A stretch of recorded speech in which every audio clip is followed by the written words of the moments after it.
ಶ್ರೀ ಗುರುಭ್ಯೋ ನಮಃ. ಹರಿಕಥಾಮೃತ ಸಾರದ ಪ್ರವಚನಮಾಲ ಇದು. ಅದರಲ್ಲಿ ಕರುಣಾಸಂಧಿ ಅಂತ ಕರೆಸ್ಕೊಂಡಿರುವಂಥ ಎರಡನೇ ಸಂಧಿ 30 ಶ್ಲೋಕಗಳು ಸಮಾಪ್ತಿಯನ್ನು ಕಂಡಿದ್ದವು ಈ ಹಿಂದೆ. ಕೊನೆಯ ಶ್ಲೋಕವನ್ನು ಇವತ್ತು ನೋಡಬೇಕು. 31ನೇ ಶ್ಲೋಕ. ಅದು ಒಟ್ಟಾರೆ ಹರಿಕಥಾಮೃತ ಸಾರದ ಪದ್ಯಗಳಲ್ಲಿ 44ನೇ ಪದ್ಯ ಇದು. ಶ್ರೀ ಮನೋಹರ ಶಮಲವರ್ಜಿತ ಕಾಮಿತ ಪ್ರದ ಕೈರವದಲ ಶ್ಯಾಮ ಶಬಲ ಶರಣ್ಯ ಶಾಶ್ವತ ಶಕ್ರಾಕ್ಷಸಖ ರಾಮಸನ್ನುತ ಸಕಲ ಗುಣಗಣ ಧಾಮ ಶ್ರೀ ಜಗನ್ನಾಥ ವಿಠಲ ಈ ಮಹಿಯೊಳ ಅವತರಿಸಿ ಸಲುಹಿದ ಸಕಲ ಸುಜನರನ. ದಾಸರು ಹರಿಕಥಾಮೃತ ಸಾರದಲ್ಲಿ ಮಹಾಭಾರತ, ರಾಮಾಯಣ, ಉಪನಿಷತ್ತುಗಳು ಸಾರವನ್ನೇ ತುಂಬಿದ್ದಾರೆ ಅಂತನ್ನೋದನ್ನ ಈ ಹಿಂದೆ ಅನೇಕ ಬಾರಿ ನಾವು ಮನಗಂಡಿದ್ದು. ಈ ಒಂದು ಶ್ಲೋಕ ಅದರಲ್ಲೂ ವಿಶಿಷ್ಟ. ಉಪನಿಷತ್ತಿನ 2-3 ಭಾಗಗಳ ಅರ್ಥವನ್ನು ಒಳಗೊಂಡಂಥ 2-3 ಪದಗಳು ಈ ಶ್ಲೋಕದಲ್ಲಿವೆ.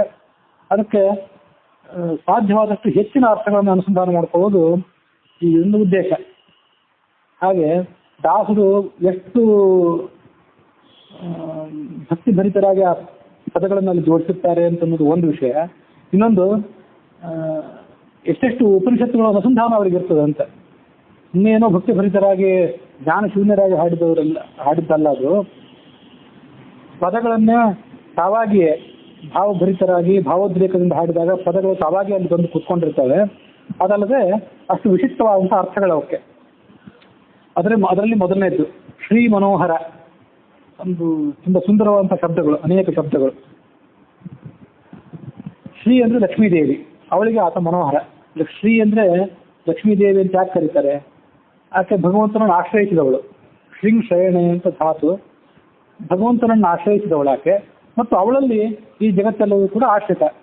ಈಗ ಅವಳಲ್ಲಿ ಜಗತ್ತು ಆಶ್ರಿತ ಆದ್ರಿಂದ ಮತ್ತು ಅವಳು ಈ ಜಗತ್ತೆಲ್ಲದಕ್ಕೂ ಕೂಡ ಆಶ್ರಯೀಭೂತಳಾದ್ರಿಂದ ಅವಳನ್ನ ಶ್ರೀ ಅಂತ ಕರೀತಾರೆ. ಹೀಗೆ ಅವಳು ಶ್ರೀ ಮನೋಹರ. ಅಂಥವಳ ಮನಸ್ಸನ್ನು ಕೂಡ ಆತ ಗೆದ್ದವನು. ಮುಂದೆ ಶಮಲ ವರ್ಜಿತ ಅನ್ನುವಂಥ ಪದ ಇದೆ. ಶಮಲ ಅಂತಂದ್ರೆ ದೋಷಗಳು ಅಂತ ಅರ್ಥ. ಆ ಎಲ್ಲ ದೋಷಗಳನ್ನು ಕೂಡ ಆತ ದೂರೀಕರಿಸಿಕೊಂಡವನು. ಆತನ ಯಾವ ಸ್ವರೂಪದಲ್ಲಿಯೂ ಕೂಡ, ಯಾವ ಅವತಾರಗಳಲ್ಲಿಯೂ ಮತ್ತೆಲ್ಲಿಯೂ ಕೂಡ ಆ ದೋಷಗಳು ಅವನಲ್ಲಿಲ್ಲ. ಅದಕ್ಕಾಗಿ ಅವನನ್ನು ಶಮಲ ವರ್ಜಿತ ಅಂತ ಕರೀತಾರೆ. ಮುಂದೆ ಕಾಮಿತಪ್ರದ ಅಂತ ಹೀಗೆ ಮಾತಿದೆ. ಕಾಮಿತಪ್ರದ ಅಂತಂದ್ರೆ ಎಲ್ಲ ರೀತಿಯಾದಂತಹ ಅಪೇಕ್ಷೆಗಳು, ಭಕ್ತರ ಅಪೇಕ್ಷೆಗಳೇನಿವೆ ಅವುಗಳನ್ನ ಈಡೇರಿಸುವವನು ಅಂತ ಹೀಗರ್ಥ.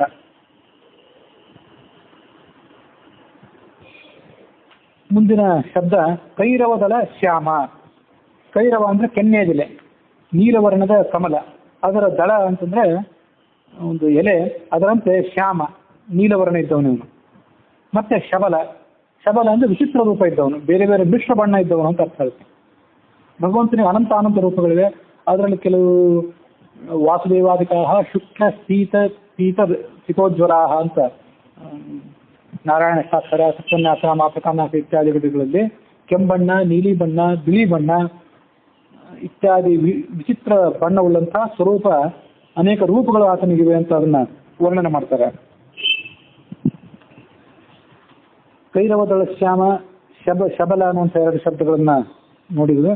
ಅದ್ರ ಮುಂದೆ ಇರುವಂಥದ್ದು ಏನಿದೆ, ಶರಣ್ಯ. ಯಾರು ಶರಣಾಗತರಾಗಿ ಆತನ ಕಡೆ ಬರ್ತಾರೋ ಅವರೆಲ್ಲರಿಗೂ ಕೂಡ ರಕ್ಷಣೆಯನ್ನು ಒದಗಿಸುವಂಥವನು. ಶಾಶ್ವತ, ಯಾವತ್ತೂ ಕೂಡ ಎಲ್ಲಾ ಕಡೆ ಎಲ್ಲಾ ಕಾಲದಲ್ಲೂ ಇದ್ದವನು. ಶರ್ಕರಾಕ್ಷಸಖ ಅಂತ ಮುಂದಿನ ಶಬ್ದ. ಆ ಶರ್ಕರಾಕ್ಷಸಖ ಅನ್ನುವ ಶಬ್ದಕ್ಕೆ ಉಪನಿಷತ್ತಿನ ದೃಷ್ಟಿಯಿಂದಲೂ ಕೂಡ ಅರ್ಥವನ್ನು ಹೇಳಬೇಕು. ಇಲ್ಲಿ ಮೊದಲನೇ ಅರ್ಥ ಸಾಮಾನ್ಯವಾಗಿ ಶರ್ಕರಾಕ್ಷ ಅಂತಂದ್ರೆ ಸೂಕ್ಷ್ಮವಾದ ದೃಷ್ಟಿ ಇದ್ದವರು, ಸೂಕ್ಷ್ಮವಾದಂಥ ನಿಶ್ಚಿತವಾದಂಥ ಬುದ್ಧಿ ಇದ್ದವರು, ಜ್ಞಾನಿಗಳು. ಅವರಿಗೆ ಆತ ಪ್ರಿಯ ಅಂತ ಒಂದು ಅರ್ಥವನ್ನು ಈಗ ಹೇಳ್ತೇನೆ. ಸಾಮ ಸನ್ನುತ. ವೇದಗಳಿಂದ ಆತ, ಸಾಮವೇದಗಳಿಂದ ಆತ ಪ್ರತಿಪಾದ್ಯನಾದವನು. ಅದಕ್ಕಾಗಿ ಆತನನ್ನು ಸಾಮ ಸನ್ನುತ ಅಂತ ಕರೀತಾರೆ. ಸಕಲ ಗುಣಗಣ ಧಾಮ. ಎಲ್ಲಾ ಗುಣಗಳಿಗೂ ಕೂಡ ಆತ ಧಾಮ, ಆಶ್ರಯಭೂತನಾದವನು.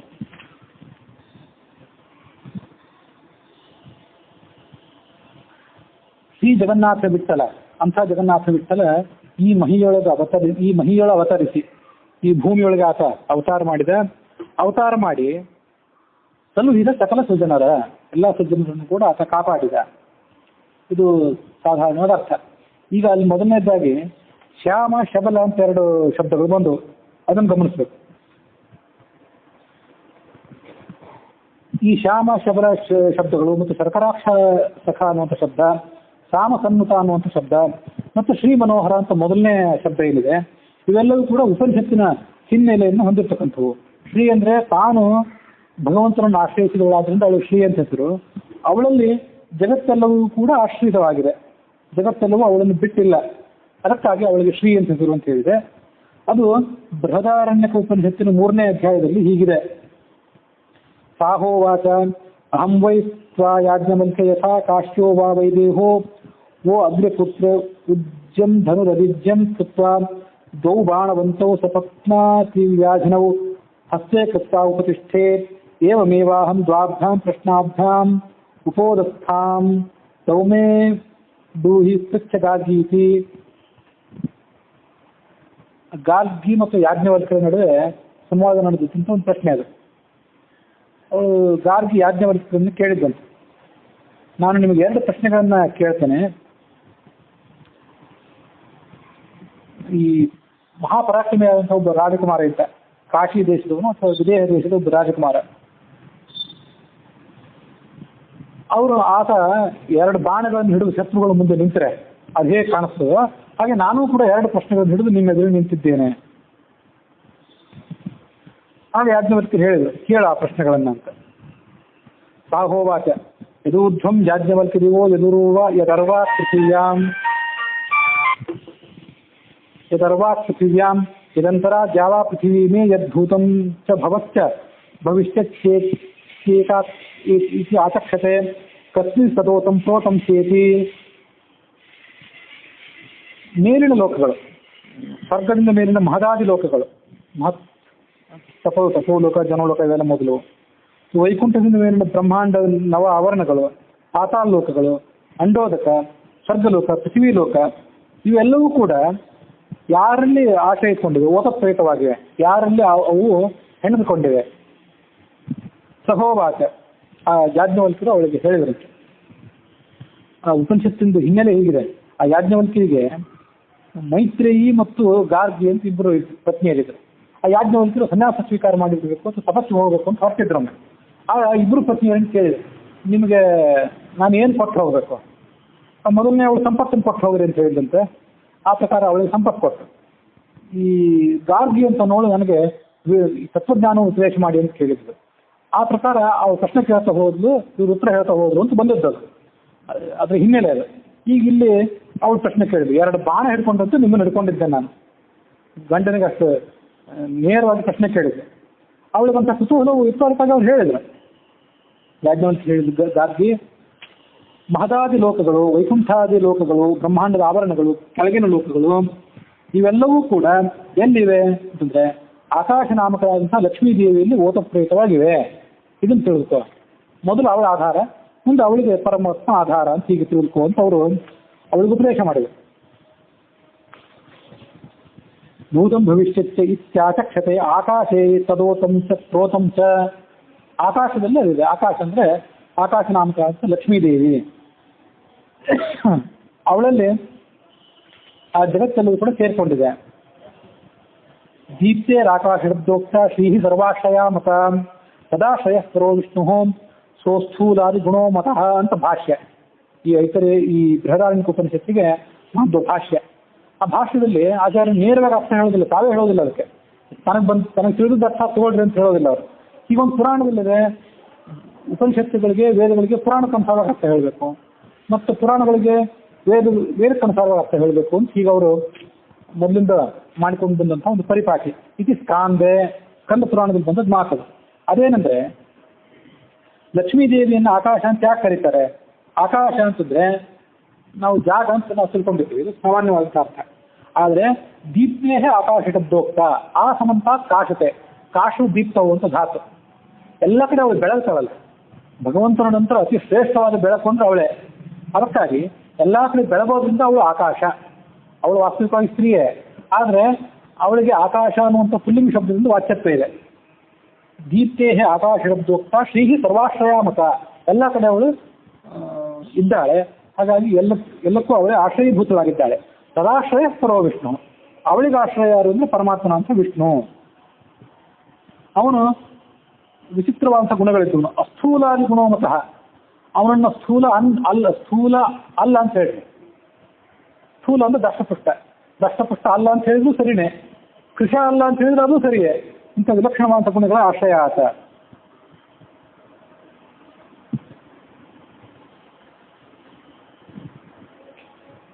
ಹೀಗೆ ಅದು ಪ್ರಶ್ನೆ ಇದೆ. ಅದರಂತೆ ಅವಳು ಮತ್ತೆ ಕೇಳ್ತಾ ಹೋದ್ಲು. ಅದರಂತೆ ಮತ್ತೆ ಲಕ್ಷ್ಮೀದೇವಿ ಮಹತ್ವವನ್ನೇ ಅವರು ಹೇಳ್ತಾ ಹೋದ್ರು. ಪ್ರಶ್ನ ಸರ್ವಾಧಾರ ಪ್ರತಿ ರೀತಿ ಅನುಪಚರಿತತ್ವೇನ ಅವಧಾರಣಾರ್ಥಂ ಆಕಾಶ ಏವೇತ್ ಅವಧಾರಣ. ಮತ್ತೆ ಅವ್ರು ಪ್ರಶ್ನೆ ಮಾಡಿದ್ರು ಅದೇ ಪ್ರಶ್ನೆಯನ್ನೇ, ಸ್ವಲ್ಪ ಹೆಚ್ಚಿನ ಅಂಶಗಳನ್ನು ಅವ್ರು ಸೇರಿಸ್ತಾ ಹೋದ್ರು ಯಾಜ್ಞವಲ್ಕ್ಯರು. ಹೀಗೆ ಗಂಟೆ ಹೆಂಡರ ನಡುವೆ ನಡೆದಂಥ ಒಂದು ಅದ್ಭುತವಾದಂಥ ಸಂವಾದ. ಆ ಸಂವಾದದಲ್ಲಿ ಬಂದದ್ದೇನು ಅಂದರೆ ಮತ್ತಿಬ್ಬರು ಶ್ರೇಷ್ಠವಾದಂಥ ಪತಿ ಪತ್ನಿಯರು, ಅವರ ನಡುವಿನ ಒಂದು ಅದ್ಭುತವಾದಂಥ ಸಂಬಂಧ. ಅದ್ರ ಬಗ್ಗೆ ಅವರು ಹೇಳಿದರು. ಇತ್ಯಾಚಕ್ಷಿತ ಆಕಾಶ ಏವ ತದೋತಂ ಪ್ರೋತಂ ಚ ಕಸ್ಮಿನ್ ಖಲ್ವ ಆಕಾಶ ಓದಂಚ ಪ್ರೋತಶ್ಚ ಪ್ರೋತಶ್ಚ. ಎರಡು ಸಲ ಆಕಾಶ ಅಂತ ಅದೇ ಶಬ್ದವನ್ನು ಪ್ರಯೋಗ ಮಾಡಿದರು.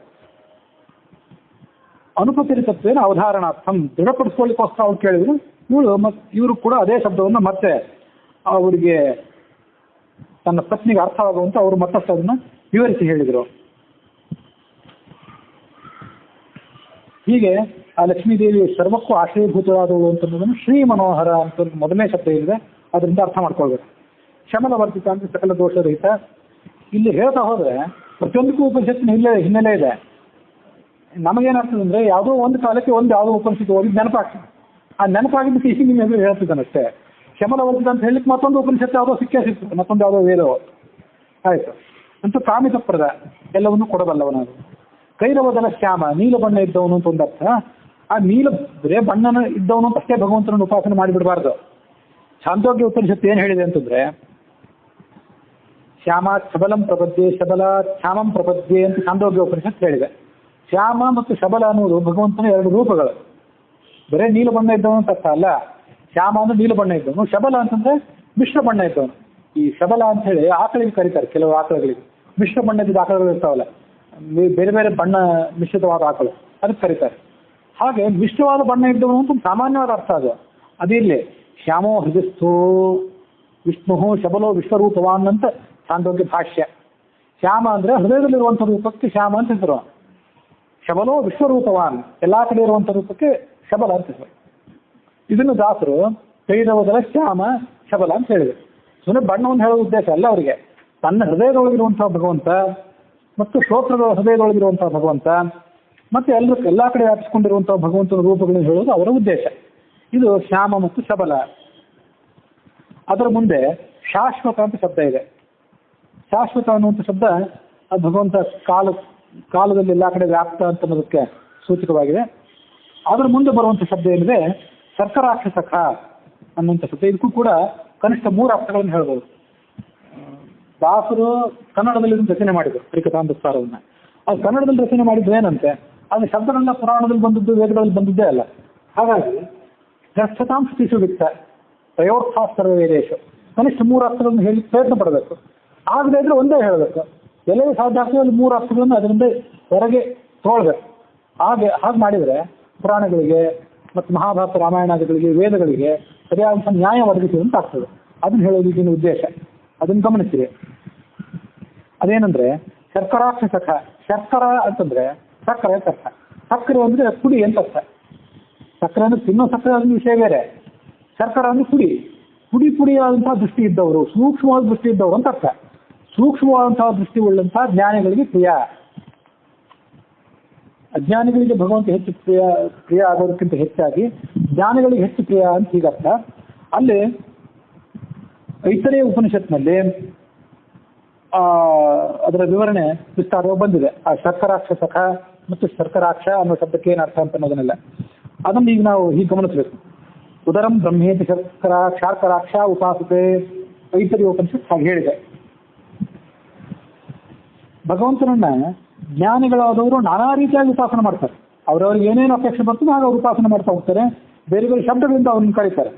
ಅದರಲ್ಲಿ ಶಾರ್ಕರಾಕ್ಷರು ಅಂತ ಅದೊಂದು ಒಂದು ವೈದಿಕ ಶಾಖೆಯನ್ನು ಅಧ್ಯಯನ ಮಾಡುವುದೊಂದು ಗುಂಪಿದ್ದಿರ್ಬೇಕು. ಶಾರ್ಕರಾಕ್ಷರು ಮತ್ತೆ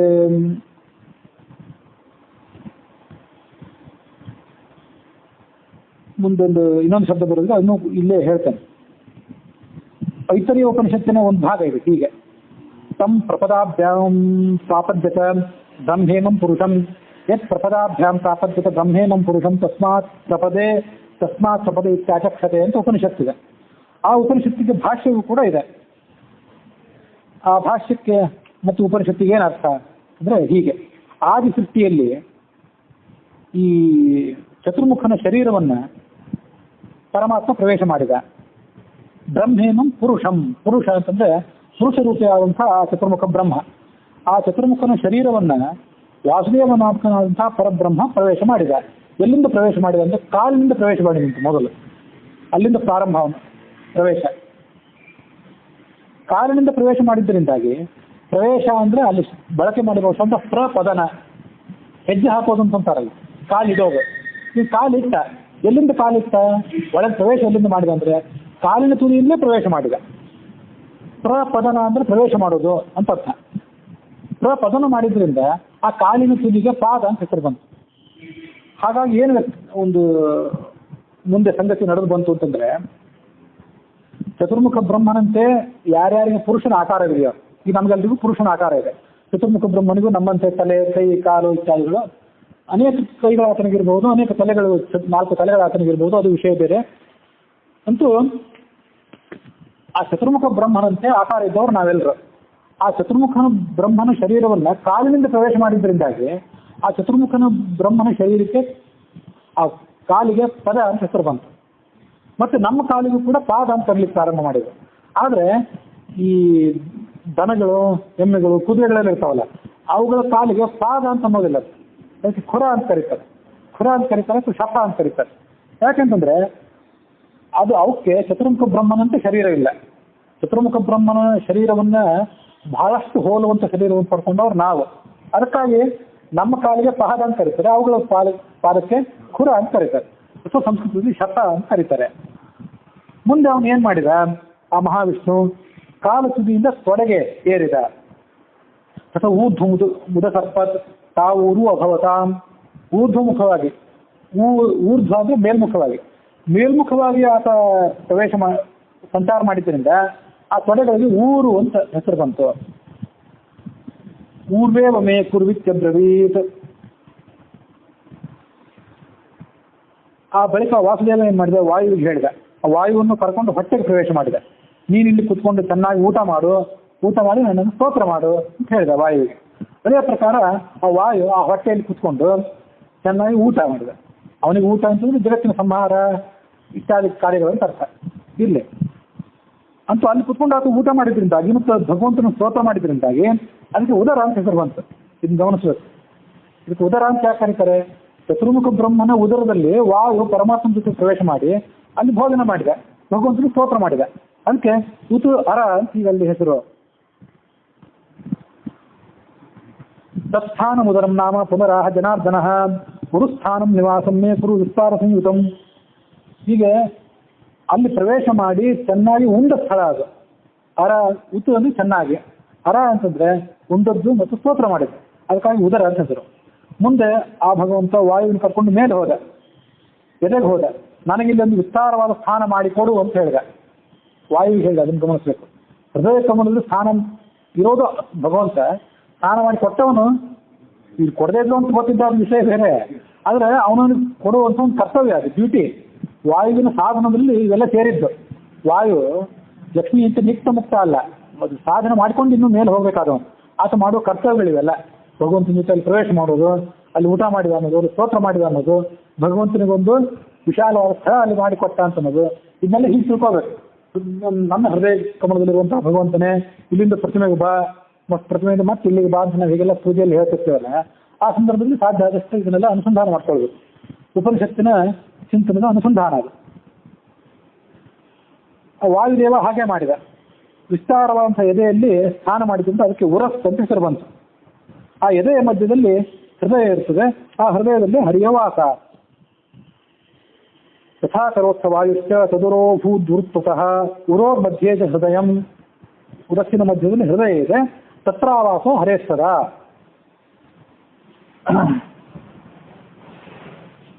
ಅಲ್ಲಿ ಮುಂದೆ ಹೀಗಿದೆ, ಉದರಂ ಬ್ರಹ್ಮೇತಿ ಶಾರ್ಕರಾಕ್ಷ ಉಪಾಸತೆ ಹೃದಯಂ ಬ್ರಹ್ಮೇತ್ಯಾರುಣಯೋ ಬ್ರಹ್ಮ ವ ಹೈವ ತಾಯಿ.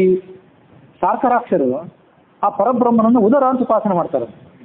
ಇನ್ನು ಆರುಣಿಗಳು, ಆರುಣಿಗೆ ಮತ್ತೊಂದು ಶಾಖೆ ಇದ್ದಿರ್ಬೇಕು, ಹಾಗೆಲ್ಲ ಕೆಲವು ಸರಿ ಸೂಕ್ಷ್ಮಾಂಶಗಳು ಮರ್ತೋಗ್ತದೆ ನನಗೂ. ಅಂತೂ ಆರುಣಿಗಳು ಪರಬ್ರಹ್ಮನನ್ನು ಹೃದಯ ಅಂತ ಉಪಾಸನೆ ಮಾಡ್ತಾರೆ. ಈ ಶಾರ್ಕರಾಕ್ಷರು ಬ್ರಹ್ಮ ಅವನನ್ನು ಉದರ ಅಂತ ಉಪಾಸನೆ ಮಾಡ್ತಾರೆ. ಒಬ್ರು ಉದರ ಅಂತ, ಒಬ್ರು ಹೃದಯ ಅಂತ. ಇದು ಶಾರ್ಕರಾಕ್ಷರು ಅಂತ ಬಂದಿದ್ದು ಈ ಉಪನಿಷತ್ತಿನಲ್ಲಿ, ಐತರೇಯ ಉಪನಿಷತ್ತಿನಲ್ಲಿ ಬಂದಂತ ಶಾರ್ಕರಾಕ್ಷ ಅನ್ನೋ ಮಾತು. ಇಲ್ಲಿ ಶರ್ಕರಾಕ್ಷ ಸಖ ಅಂತಂದ್ರೆ ಯಾವ ಜ್ಞಾನಿಗಳಾದವರು ಭಗವಂತನನ್ನ ಉದರ ಅಂತ ಉಪಾಸನೆ ಮಾಡ್ತಾರಲ್ಲ, ಅಂಥ ಜ್ಞಾನಿಗಳಿಗೆ ಬಹಳ ಪ್ರಿಯನಾದವನು ಅಂತ ಅರ್ಥ. ಶರ್ಕರಾಕ್ಷ ಸಖ ಅಂದ್ರೆ ಸುಮ್ಮನೆ ಏನು ಆ ಸಂದರ್ಭದಲ್ಲಿ ನೆನಪಿಗೆ ಬಂದೊಂದು ಶಬ್ದ ತುರುಕಲಿಲ್ಲ, ಅಲ್ಲಿ ಈ ಅನುಸಂಧಾನವನ್ನು ಇಟ್ಕೊಂಡು ತುರುಕಿದ್ರು, ಅದನ್ನ ಶಬ್ದವನ್ನು ಅವ್ರು ಹೇಳಿದ್ರು. ಆದರೆ ಆ ಆರುಣಿಗಳಾಗಲಿ ಶಾರ್ಕರಾಕ್ಷರಾಗಲಿ ಭಗವಂತನನ್ನು ಉದರ ಅಂತಾಗಲಿ ಎದೆ ಅಂತಾಗಲಿ ಏನು ಉಪಾಸನೆ ಮಾಡಿದ್ರು, ಉದರದಲ್ಲಿರುವವನು ಹೃದಯದಲ್ಲಿರುವವನು ಒಬ್ಬರೇ ಪರಬ್ರಹ್ಮ. ಅದನ್ನು ಈ ಉಪನಿಷತ್ತು ಹೇಳಿ ಕೊಡ್ತಿದೆ. ಎಲ್ಲ ಕಡೆ ಇರುವಂಥ ಭಗವಂತನ ರೂಪಗಳು ಒಂದೇ, ಅವು ಜ್ಞಾನ, ಆನಂದ, ಬಲ ಅನ್ನುವಂಥ 3 ಗುಣಗಳು. ಆ ಗುಣಗಳಿಂದ ಅವು ಸಮಾನವಾಗಿವೆ ಅಂತ ತಿಳಿಸೋದು. ಮತ್ತು ಇಬ್ಬರೂ ಕೂಡ ಜ್ಞಾನಿಗಳೇ. ಉದರಸ್ಥಂ ಚ ತದ್ಗಂ ಚ ಉಭೇ ಬ್ರಹ್ಮ ತತ್ಪರಂ ಏಕಮೇವ ಯತಸ್ತಸ್ಮಾತ್ ಉಭಯೇ ಶಪಿ ತದ್ವಿದಃ. ಅವರಿಬ್ರು ಶಾರ್ಕರಾಕ್ಷರು ಮತ್ತು ಆರುಣಿಗಳಿಬ್ರು ಕೂಡ ತದ್ವಿದರು, ಇಬ್ರು ಬ್ರಹ್ಮಜ್ಞಾನಿಗಳೇ. ಹೀಗೆ ಅಲ್ಲಿ ಹೇಳೋದು ಉದ್ದೇಶ. ಇದು ಉಪನಿಷತ್ತಿನ ಒಂದು ಅರ್ಥ ಆಯಿತು. ಇನ್ನು ಶರ್ಕರಾಕ್ಷಸ ಅಂತ ಈ ಶಬ್ದ ಏನಿದೆಯಲ್ಲ, ಅದಕ್ಕೆ ಸೂಕ್ಷ್ಮ ದೃಷ್ಟಿ ಉಳ್ಳಂತಹ ಜ್ಞಾನಿಗಳು ಅಂತ ಅರ್ಥ ಹೇಳಿದ್ನಲ್ಲ. ಸೂಕ್ಷ್ಮ ದೃಷ್ಟಿ ಉಳ್ಳವರಲ್ಲಿ ಅತಿ ಮುಖ್ಯನೇ ಯಾರು? ಎಲ್ಲ ಈ ಶಾಖೆಯನ್ನು ಅಧ್ಯಯನ ಮಾಡುವಂತಹ ಶಾರ್ಕರಾಕ್ಷರು ಅಂತ ಬಂತು, ಆರುಣಿಗಳು ಅಂತ ಬಂತು. ಇವರೆಲ್ಲರಿಗಿಂತ ಮುಖ್ಯವಾಗಿ ಸೂಕ್ಷ್ಮ ದೃಷ್ಟಿ ಯಾರ್ದು ಅಂದ್ರೆ ವಾಯುವಿನ. ಆತ ನಿಜವಾದ ಜ್ಞಾನಿ. ಭಗವಂತನನ್ನ ರಾಮನ ಅವತಾರದಲ್ಲಿ, ಭೀಮನ ಅವತಾರದಲ್ಲಿ, ಇತ್ಯಾದಿ ಅವತಾರಗಳಲ್ಲಿ ಭಗವಂತನ ಆತ ಸ್ತೋತ್ರ ಮಾಡಿದಾನೆ, ಅವತಾರ ತ್ರಯಗಳಲ್ಲಿ ಸ್ತೋತ್ರ ಮಾಡಿದವನು. ಅದಕ್ಕಾಗಿ ಆತ ನಿಜವಾದ ಸೂಕ್ಷ್ಮ ದೃಷ್ಟಿ ಇದ್ದವನು ಅವನು. ಅದಕ್ಕಾಗಿ ಶರ್ಕರಾಕ್ಷ ಸಖ ಅಂತ ಅವನನ್ನು ಹೇಳಿದರು. ಆ ವಾಯು ಭಗವಂತನಿಗೆ ಮಿತ್ರ ಆಗೋದು ಹೇಗೆ? ವಾಯುವಿಗಿಂತ ಮಿಗಿಲಾದವನು ಅವನು ಭಗವಂತ. ಸರಿ, ಆದರೂ ವಾಯು ಅಥವಾ ವಾಯುವಿನಂಥ ಮಹಾಜ್ಞಾನಿಗಳು ಭಗವಂತನ ನೀನೇ ಅಂತ ಉಪಾಸನೆ ಮಾಡ್ತಾರೆ. ನೀನೇ ತಾಯಿ, ನೀನೇ ತಂದೆ, ನೀನೇ ಬಂಧು ಬಳಗ ಮಿತ್ರ ಎಲ್ಲನೂ ನೀನೇ ಅಂತ ಉಪಾಸನೆ ಮಾಡ್ತಾರೆ. ಇದು ಸಹಜ. ನಮಗೂ ಭಗವಂತ ಮಿತ್ರನೂ ಹೌದು, ತಂದೆಯೂ ಹೌದು, ತಾಯಿಯೂ ಹೌದು, ಎಲ್ಲನೂ ಸರಿ. ಆದರೂ ಭಗವಂತ ನನಗಾಗಲಿ ನಿಮಗಾಗಲಿ ಮಿತ್ರ ಅಂತ ವೇದ ಎಂದು ಹೇಳಲಿಲ್ಲ. ಯಾಕಂದ್ರೆ ನಾವು ವೇದಗಳಿಗೆ ಸಂಬಂಧಪಟ್ಟವರೇ ಅಲ್ಲ, ವೇದಗಳಿಗೆ ನಾವು ಪ್ರತಿಪಾದ್ಯರೂ ಅಲ್ಲ. ಆದರೆ ವಾಯುವನ್ನ ಭಗವಂತನ ಮಿತ್ರ ಅಂತ ಹೇಳೋದಕ್ಕಾಗಲಿ, ವಾಯುವಿಗೆ ಭಗವಂತ ಮಿತ್ರ ಅಂತ ಹೇಳೋದಕ್ಕಾಗಲಿ ವೇದದ ಭಾಗವೇ ಇದೆ. ಅದಕ್ಕೆ ಇಲ್ಲಿ ಉದ್ದೇಶ. ಇಲ್ಲೆಲ್ಲ ನಮಗೂ ಮಿತ್ರ ಅಂತ ದಾಸರು ಹೇಳ್ತಿದ್ದ, ಇಲ್ಲಿ ಹೇಳಲಿಲ್ಲ ಅವರು. ಅದೇನಂತಂದ್ರೆ ಉರುಕ್ರಮಸ್ಯ ಸಖಿ ಬಂಧೂಹು ಅಂತ ವೇದ ಇದೆ, ಋಗ್ವೇದ ಇದೆ. ಉರುಕ್ರಮ ಅಂದ್ರೆ ಉರು ಅಂದ್ರೆ ಹೆಚ್ಚಾದಂಥ ಪರಾಕ್ರಮ ಇದ್ದವನು ತ್ರಿವಿಕ್ರಮ, ಆ ವಾಮನರೂಪಿ ಅಂತ ಭಗವಂತ. ಅವನಿಗೆ ಸಖಿ, ಈ ಮಾತರಿಷ್ಟ ಏನಿದ್ದಾನಲ್ಲ ಅವನು ಬಂಧು. ಅದಕ್ಕಾಗಿ ಅವನನ್ನ ಶರ್ಕರಾಕ್ಷ ಸಖ ಅಂತ ಹೇಳ್ತಾರೆ. ಅದು ಅವನ ಎಲ್ಲ ಅವತಾರಗಳಲ್ಲೂ ಸೂಚಿತ ಆಗಿದೆ. ಹನುಮಂತನ ಅವತಾರದಲ್ಲಿ ಇದ್ದಾಗಲೂ ಒಂದು ಹಾಗೆ ರಾಮ ಆ ಹನುಮಂತನ ಅಷ್ಟಾಗಿ ಪ್ರೀತಿಸಿದ್ದ, ಅವನನ್ನು ಆಲಿಂಗನ ಮಾಡ್ಕೊಂಡಿದ್ದ. ಭೀಮಾವತಾರದಲ್ಲೂ ಕೂಡ ಅಷ್ಟು ಪ್ರಿಯನಾಗಿದ್ದ.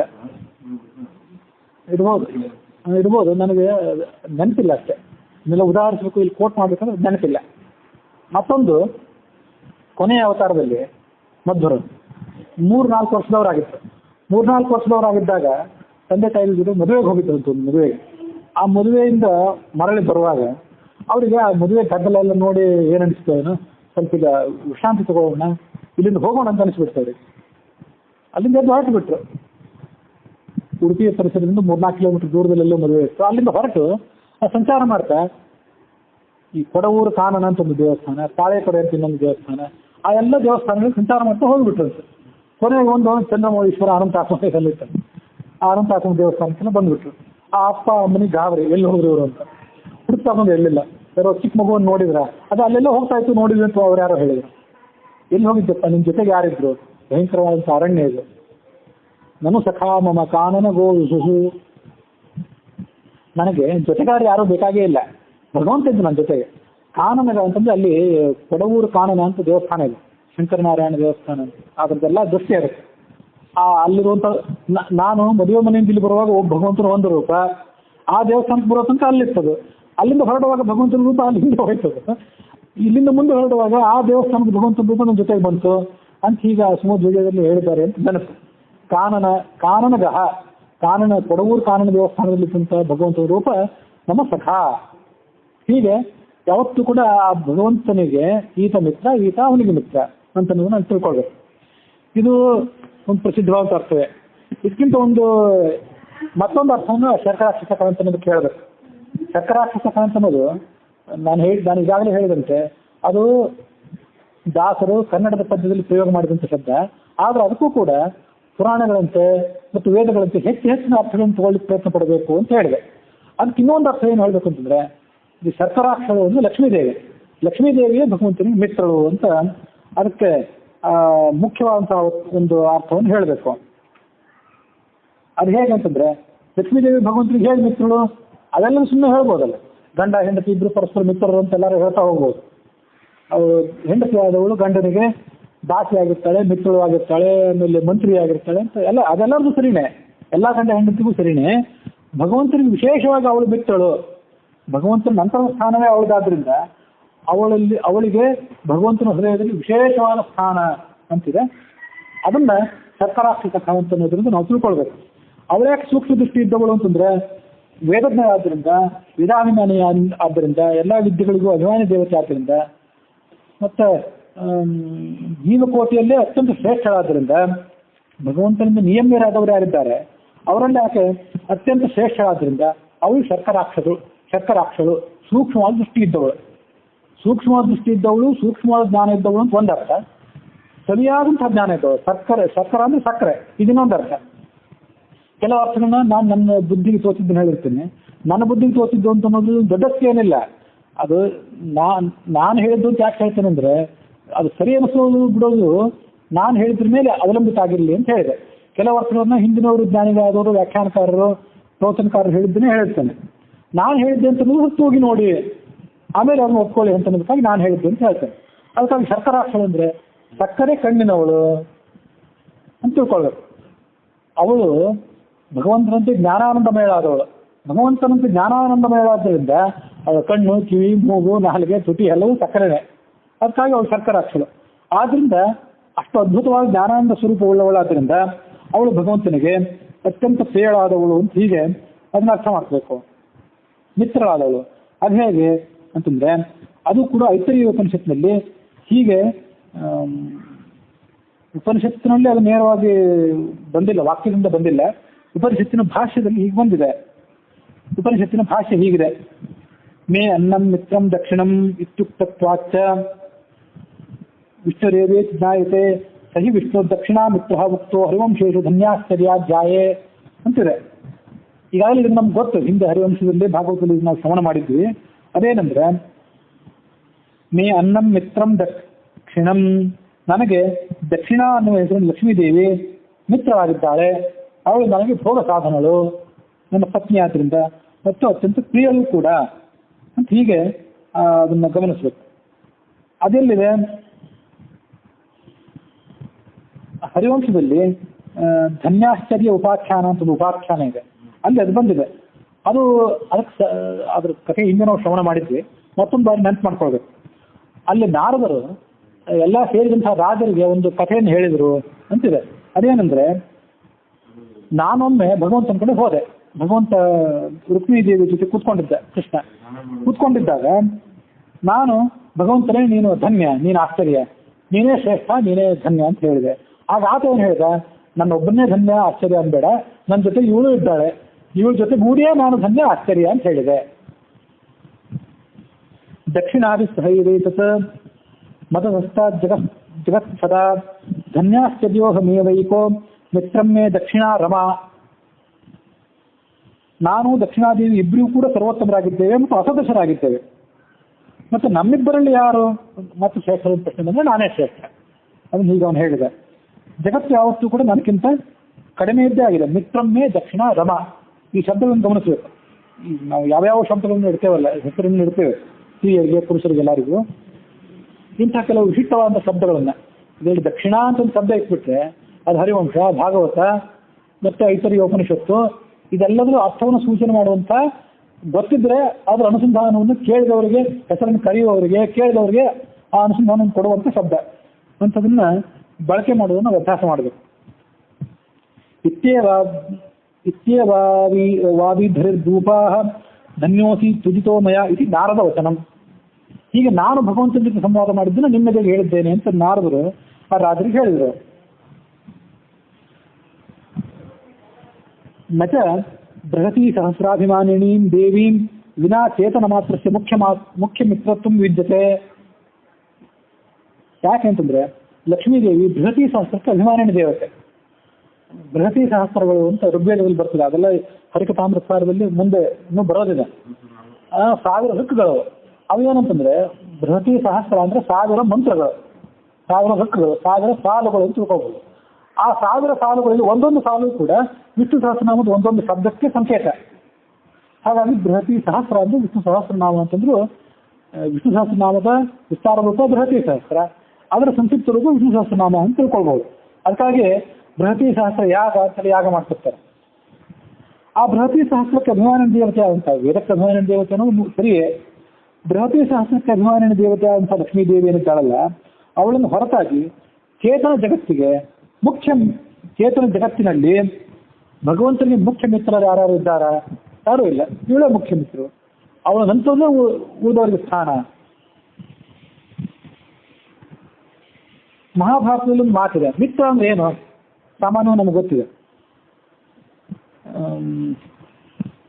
ನಮಗೆ ಆಪತ್ತು ಬಂದಾಗ ನಮ್ಮನ್ನ ಕಾಪಾಡಬೇಕು, ಮತ್ತೆ ಸಂಪತ್ತು ಬಂದಾಗ ನಮ್ಮ ಜೊತೆ ಅದನ್ನು ಹಂಚ್ಕೊಳ್ಬೇಕು, ಅದು ಒಂದು ಮಿತ್ರ.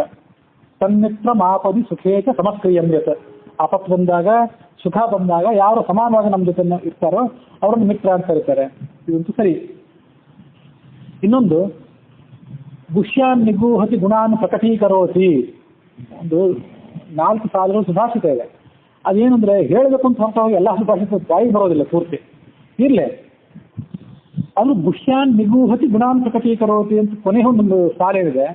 ಅದು ಮಾತ್ರ ನನಗೆ ಹೆಚ್ಚು ಸ್ಪಷ್ಟವಾಗಿ ನೆನಪಿಗೆ ಬರ್ತಿದೆ. ಮತ್ತು ನಮ್ಗೆ ಇಲ್ಲಿ ಬೇಕಾದದ್ದು ಕೂಡ ಅದೇ ಯಾಕೆಂತಂದ್ರೆ ಮಿನೋತಿ ತ್ರಾಯತೆ ಚೇತಿ ಮಿತ್ರಮಿತ್ರ ವಿಧೀಯತೆ ತಸ್ಮಾದ್ಯೋಯಂ ವಿಜಾನಾತಿ ಸಮಿತ್ರಂ ತಸ್ಯನಾನ್ಯಥಾ. ನಾವು ನಿಮಗೆ ಮಿತ್ರ, ನೀವು ನಮಗೆ ಮಿತ್ರರು ಅಂದ್ರೆ ಏನರ್ಥ ಅಂತಂದ್ರೆ, ನಾನು ನಿಮ್ಮನ್ನು ತಿಳ್ಕೊತೀನಿ ಮತ್ತು ನಿಮ್ಮನ್ನು ನಾನು ರಕ್ಷಣೆ ಮಾಡ್ತೇನೆ. ನಿಮಗೆ ಆಪತ್ತು ಬರಲಾರ್ದು ಅಂತ ನಾನು ರಕ್ಷಣೆ ಮಾಡ್ತೇನೆ, ನನಗೆ ಆಪತ್ತು ಬರದಂತೆ ನೀವು ರಕ್ಷಣೆ ಮಾಡ್ತೀರಿ. ಗುಷ್ಯಾನ್ ನಿಗೂಹತಿ, ನಿಮ್ಮಲ್ಲಿ ಏನಾದರೂ ಹುಳುಕುಗಳಿದ್ರೆ ಅದು ಮುಚ್ಚಿಡ್ತೇನೆ. ಹೋಗಿ ನಿಮ್ಮ ಹುಳುಕುಗಳೆಲ್ಲ ಸಮಾಜದಲ್ಲಿ ತೆಗೆದಿಡೋದಿಲ್ಲ, ಇಟ್ಟು ನಿಮ್ಗೆ ಹಾನಿ ಮಾಡ್ಕೊಳ್ಳೋದಿಲ್ಲ. ಹಾನಿ ಮಾಡಿಕೊಂಡು ನಮ್ಮ ಮಿತ್ರತ್ವವನ್ನು ಕುಸಿಲಿಕ್ಕೆ ಬಿಡೋದಿಲ್ಲ. ಗುಷ್ಯಾನ್ ನಿಗೂಹತಿ ಗುಣಾನ್ ಪ್ರಕಟೀಕರೋತಿ, ನಿಮ್ಮಲ್ಲಿ ಒಂದು ಸದ್ಗುಣಗಳಿದ್ರೆ ಅದನ್ನು ನಾನು ಜಗತ್ತಿಗೆ ತೋರಿಸ್ಬೇಕು. ಅದ್ರ ಮೂಲಕ ನಿಮಗೆ ಜಗತ್ತಿನ ಅನುಕೂಲ ಆಗುವಂತ ವರ್ತಿಸ್ಬೇಕು ನಾನು, ಅದು ಮುಖ್ಯ. ಅಲ್ಲಿ ಹೀಗಿದೆ, ಮಿನೋತಿ ಸಾಯತೆ ಮಾಂ, ಇದು ಕೂಡ ಮಿನೋತಿ ಅಂತ ಒಂದು ಕ್ರಿಯಾಪದ. ಮಿನೋತಿ ಅಂದ್ರೆ ಚೆನ್ನಾಗಿ ತಿಳ್ಕೊತಾಳೆ ಅಂತ ಅರ್ಥ. ಭಗವಂತನ ಅತ್ಯಂತ ಚೆನ್ನಾಗಿ ತಿಳ್ಕೊಂಡವಳು ಯಾರು? ಲಕ್ಷ್ಮೀದೇವಿ. ಯಾವ ವಾಯು ಅಲ್ಲ, ಇನ್ನೇನು ಅಲ್ಲ, ಅಂತ ಯಾವ ಶಾರ್ಕರಾಗ್ತಿರಲ್ಲ, ಆರಣೆಗಳಲ್ಲ, ಏನೂ ಅಲ್ಲ. ಹೀಗೆ ಭಗವಂತನನ್ನು ಅತ್ಯಂತ ಹೆಚ್ಚಾಗಿ ತಿಳ್ಕೊಂಡವಳು ಮತ್ತು ಭಗವಂತನನ್ನು ಕಾಪಾಡುವವಳು. ಅದೇನು ಭಗವಂತನ ಕಾಪಾಡೋದು ಅಂತಂದ್ರೆ, ಆ ಭಗವಂತನ ತೊಡೆ ಮೇಲೆ ಮಲಗಿಸ್ಕೊಂಡು ಅವ್ನು ಕಾಪಾಡ್ತಾಳೋ ಹೇಗೆ ಅಂತಂದ್ರೆ, ಹೀಗೆ ಅಯೋಗ್ಯರಿಗೆ ವಿಪರೇಶ ಕೊಡದೆ ಅವನಿಗೆ ಕಾಪಾಡ್ತಾರೆ. ಅದು ಮುಖ್ಯ. ಅದು ಮೊನ್ನೆ ಇದೇ ಐತರಿಯ ಉಪನಿಷತ್ತಿನಲ್ಲಿ ಭಗವಂತನ ತ್ಯಾಗ ಅಂದ್ರೆ ಯಾವ್ಯಾವ ಬಗೆಯದ್ದು ಅಂತ ಬಂದಿತ್ತು. ನಾವು ಹೇಗೆ ಅಂದ್ರೆ ನಾವೆಲ್ಲ ಅಜ್ಞಾನಿಗಳಾದ್ರಿಂದ ಭಗವಂತನನ್ನು ಒಂದಲ್ಲ ಒಂದು ಸಂದರ್ಭದಲ್ಲಿ ತ್ಯಾಗ ಮಾಡಿಬಿಟ್ಟಿರ್ತೇವೆ. ಭಗವಂತನನ್ನು ಎಂದೂ ತ್ಯಾಗ ಮಾಡದವಳು, ಭಗವಂತನನ್ನು ಹೇಗೆ ತ್ಯಾಗ ಮಾಡಬಾರ್ದು, ಭಗವಂತನನ್ನು ಹೇಗೆ ಕಾಪಾಡಬೇಕು ಅಂತ ಅನ್ನೋದನ್ನ ಅತ್ಯಂತ ಸ್ಪಷ್ಟವಾಗಿ ನಿಸ್ಸಂದಿಗ್ಧವಾಗಿ ತಿಳ್ಕೊಂಡಿದ್ದು ಚೇತನ ಯಾರಾದ್ರೂ ಇದ್ರೆ ಅದು ಲಕ್ಷ್ಮೀದೇವಿ. ಅದಕ್ಕಾಗಿ ಮಿನೋತಿ ತಾಯತೆ, ಅದರಿಂದ ಅವಳು ಮಿತ್ರ. ಹೀಗೆ ತಿಳ್ಕೊಳ್ಳೋದು ಮತ್ತು ಕಾಪಾಡೋದು ಅನ್ನೋ ಇವೆರಡು ಲಕ್ಷಣಗಳೇನಿವೆ ಮುಖ್ಯವಾಗಿ ಅನ್ವಿತ ಆಗುವಂಥ ಲಕ್ಷ್ಮೀದೇವಿಯಲ್ಲಿ. ಅದಕ್ಕಾಗಿ ಅವಳೇ ಶರ್ಕರಾಕ್ಷಳು, ಸೂಕ್ಷ್ಮ ದೃಷ್ಟಿ ಇದ್ದವಳು, ಸಕ್ಕರೆ ಕಣ್ಣಿನವಳು, ಅಂಥ ಸುಂದರವಾದಂಥ ಸ್ವರೂಪ ಅವಳಿಗೇನಿದೆ. ಅವಳಿಗೆ ಆತ ಸ್ನೇಹಿತ. ತಸ್ಮಾತ್ ದ್ವಯಂ ವಿಜಾನಾತಿ ಸಮಿತ್ರಂ ತಸ್ಯ ನಾಣ್ಯತ. ಯಾರು ಯಾರನ್ನು ತಿಳ್ಕೊಂಡಿರ್ತಾರೋ ಅವರೇ ಮಿತ್ರರು. ಭಗವಂತನ ಸರಿಯಾಗಿ ತಿಳ್ಕೊಂಡು ಅವಳೇ ಆದ್ದರಿಂದ ಅವಳೇ ಮಿತ್ರಳು ಅಂತ ಹೀಗೆ ಅದನ್ನ ಭಾರತದಲ್ಲಿ ಹೇಳಿದ ಪ್ರಕಾರ ತಿಳ್ಕೊಳ್ಬೇಕು. ಹೀಗೆ ಇದು ಶರ್ಕರಾಕ್ಷ ಸಖ ಅಂತನ್ನೋದಕ್ಕೆ ಇಷ್ಟಾರ್ಥ. ಜ್ಞಾನಿಗಳಾದಂತಹ ಶರ್ಕರಾಕ್ಷರು ಯಾರು ಭಗವಂತನ ಹೊಟ್ಟೆ ಅಂತ ಉಪಾಸನೆ ಮಾಡ್ತಾರೋ ಅವರಿಗೆ ಪ್ರಿಯ. ಶರ್ಕರಾಕ್ಷ ಅಂದ್ರೆ ವಾಯುವಿಗೆ ಪ್ರಿಯ. ಶರ್ಕರಾಕ್ಷ ಅಂತಂದ್ರೆ ಲಕ್ಷ್ಮೀದೇವಿ, ಅವಳಿಗೆ ಪ್ರಿಯ. ಹೀಗೆ ಮೂರರ್ಥ. ನಮ್ಮ ಯೋಗ್ಯತೆಗೆ ಇಷ್ಟು ಸಾಕು ಅಂತ ಇಟ್ಕೊಂಡಿವಿ.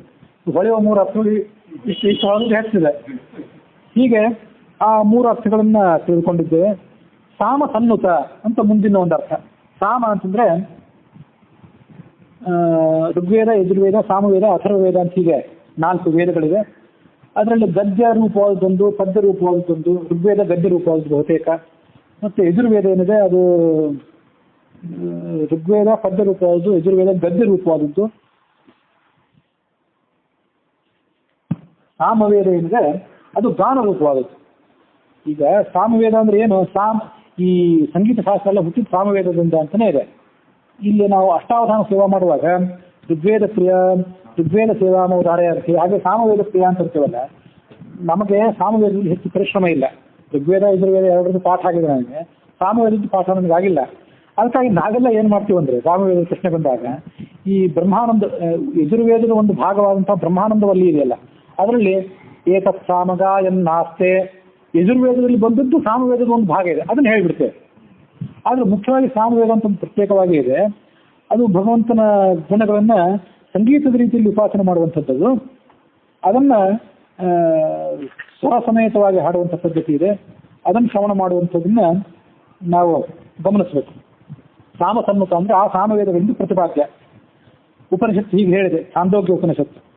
ಆತ್ಮೋತೀಹಾದಿತ್ಯಸ್ಯ ಜಯಂ ಪರೋಸ್ಯ ಹಾಸ್ಯಾದಿತ್ಯ ಜಯೋ ಭವತಿ ಸ ಏತದೇವಂ ವಿದ್ವಾನಾತ್ಮ ಸ ಸಮ್ಮತಮಿತಿ ಮೃತ್ಯುಂ ಸಪ್ತವಿಧಂ ಸಾಮೋಪಾಸ್ತೆ. ಹೀಗೆ ಭಗವಂತ ಗಾಯತ್ರ ಸಾಮ, ರಸಂತರ ಸಾಮ, ವಾಮದೇವಿ ಸಾಮ, ಬೃಹತ್ ಸಾಮ, ವೈರೂಪ ಸಾಮ, ವೈರಾಜ ಸಾಮ, ಶಕ್ವರಿ ಸಾಮ, ರೇವತಿ ಸಾಮ, ಯಜ್ಞಾಯಜ್ಞೀಯ ಸಾಮ, ರಾಜನ ಸಾಮ ಇತ್ಯಾದಿ ಅನೇಕ ಸಾಮಗಳಿವೆ. ಸಾಮದ ಭಾಗಗಳಿವೆಲ್ಲ. ಅದು ಹೇಳ್ತಾ ಹೋದ್ರೆ ಉಪನಿಷತ್ತಿನ ಹೇಳಬೇಕಾಗ್ತದೆ ಅಷ್ಟೇ. ಹೀಗೆ ಆ ಸಾಮವೇದಗಳಿಂದ ಭಗವಂತ ಪ್ರತಿಪಾದ್ಯ ಅಂದ್ರೆ ಈ ಉಪನಿಷತ್ತಿನ ಹಿನ್ನೆಲೆಯಲ್ಲಿ ಹೀಗೆಲ್ಲ ಭಗವಂತ ಪ್ರತಿಪಾದ್ಯ ಅಂತ ತಿಳ್ಕೊಳ್ಬೇಕು. ಆತ ಸಕಲ ಗುಣಗಣ ಧಾಮ, ಎಲ್ಲಾ ಗುಣಗಳಿಗೂ ಆಶ್ರಯೀಭೂತನಾದವನು. ಅಂಥ ಜಗನ್ನಾಥ ವಿಠಲ ಈ ಮಹಿಳೆಯ ಅವತರಿಸಿ, ಈ ಮಹಿಳೆಗೆ ಆತ ಅವತಾರ ಮಾಡಿದ. ಅವತಾರ ಮಾಡಿ ನಮ್ಮನ್ನ ಕಾಪಾಡಿದ ಅಂತ ನೋಲಿಗೆ ಆ ಹರಿಕಥಾಮೃತಸಾರದ 2ನೇ ಸಂಧಿ, ಅದಕ್ಕೆ ಕರುಣಾ ಸಂಧಿ ಅಂತ ಕರೀತಾರೆ. ಆ ಕರುಣಾ ಸಂಧಿಯ ಕೊನೆಯ ಪದ್ಯ 31ನೇ ಪದ್ಯ ಇಲ್ಲಿಗೆ ಸಮಾಪ್ತಿಯನ್ನು ಕಂಡಿದೆ.